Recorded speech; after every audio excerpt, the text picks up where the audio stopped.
our second question is really an all-time favorite of mine that I hope to expand on.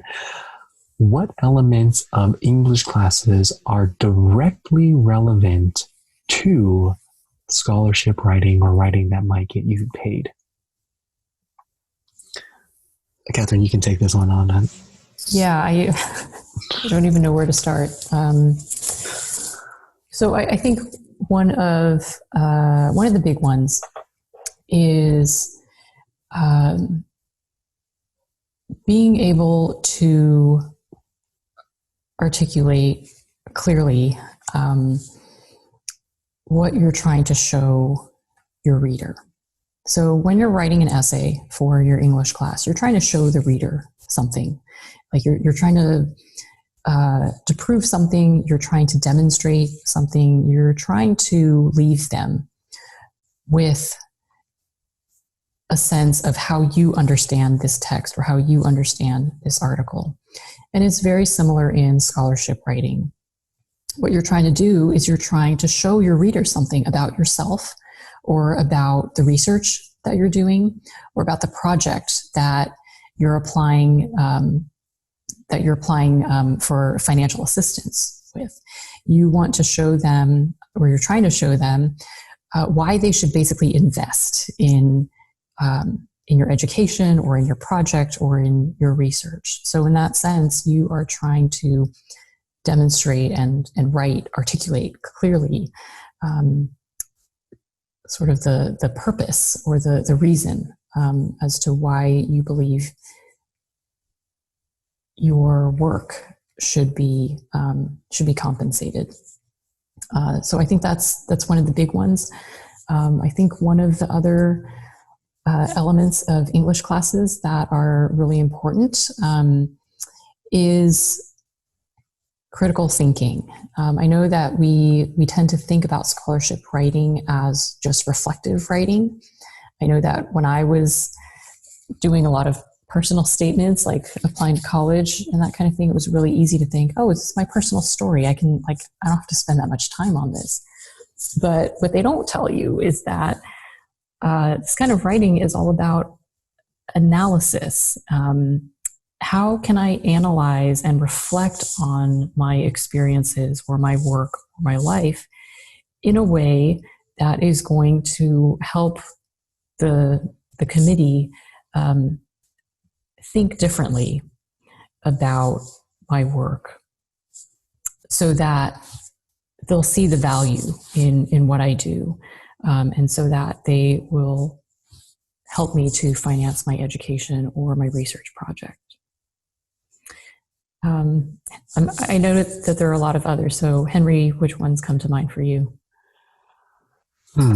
Elements of my English classes that are relevant to getting me paid for writing. So if you had watched the first video in this scholarship series, you would have realized part of writing, or maybe even before writing, there's an idea of thinking.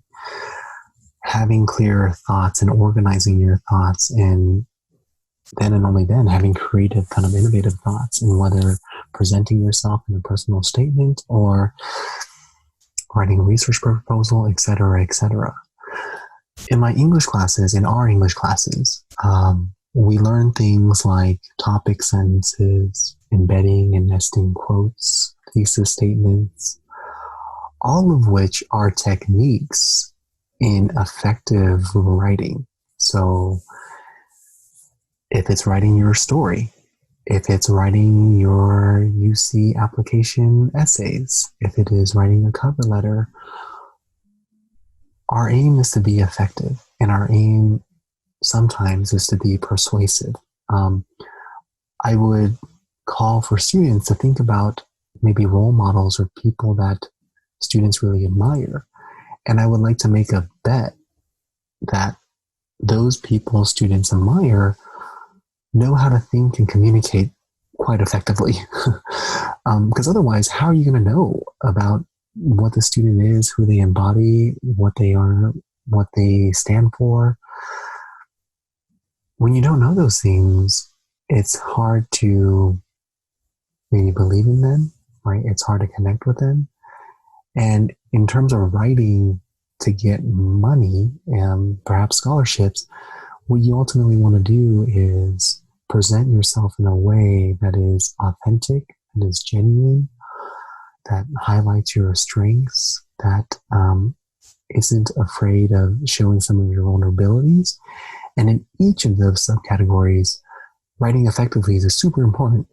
And it's a large task for sure. Like writing a scholarship essay on top of all the other work that we're asked to do as a student is, I would say, the dessert. So vegetables are always before desserts. But the sooner we can make connections of what we're learning in classes where we have to refine our thinking, which is practically every single class, and we get an opportunity to do that in every single class. And sometimes it comes down to writing. We can then apply those skills and put it in the battlefield and test out, okay, it's a personal statement. It's just a prompt, just like any other essay, just like any other assignment.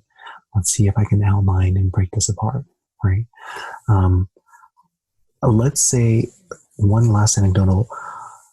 The amount of money I've made in scholarship writing compared to the number of hours I spent in scholarship writing, that ratio is much more beautiful than the amount of money I'm paid working at Nordstrom's or In-N-Out in this country. In other words, that ratio is closer to 1 hour of work spent to getting $100 in my life, right? And I always say this to all my friends and all students: anything that I can do, you can do better. So that is just the reality, right? Okay,